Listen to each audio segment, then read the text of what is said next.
Hello and welcome to our SME series on managing people, where we shall be looking at how to work safely with COVID-19. This episode is just one of many which forms part of our wider series, looking at the employee life cycle within the SME business. And so our first important tip is to know what your health and safety legal obligations are. And the first one is about the requirement to protect the health, safety and welfare of everybody in the workplace, including third parties who may be affected by your business. Secondly, there's a requirement to make appropriate arrangements to ensure you're managing everyone's health, safety and welfare. And then third, it's about taking all reasonable steps to reduce workplace risks to the lowest level, where they cannot be removed completely. But what's equally important is that employees also have a legal requirement to cooperate with their employer, as is reasonably necessary, including any rules that you put in place. And moving on to our next tip, it's specifically looking at how you deal with assessing the risks for your place of work. And whilst there's no longer a legal requirement to have a specific COVID risk assessment, your usual company risk assessment should be reviewed in order to consider any workplace risks that may still be present.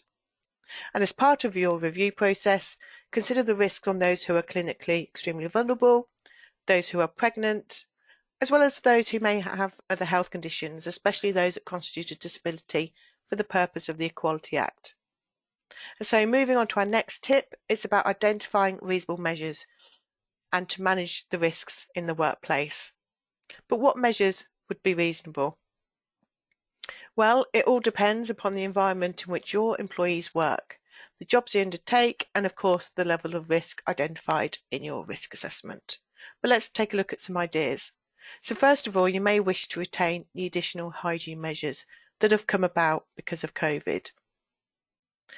Secondly, you may wish to retain some of the working practices you've introduced, like remote working, the use of face coverings, or even keeping some social distancing in either some areas or all of the workplace. You may even identify the need to introduce screening policies to help in the prevention of the transmission. But remember, any policies must be fair, reasonable and proportionate. But how do you go about putting these measures in place? Well, having a policy will help this. And a policy, it will deal with the responsibilities. It will also look at how you support those who are clinically vulnerable and pregnant employees. It will specify the measures you're putting in place. And the policy will also set out how you manage international business travel, as well as including a statement on how you would manage holidays in the event of any disruption to the employee's employment. And finally, it's important you encourage your employees to access official supporting information.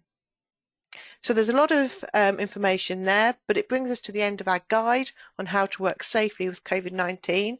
Be sure to check out our other short videos in the series, and if you'd like to discuss your HR requirements, please do get in touch via the information sharing. Thank you.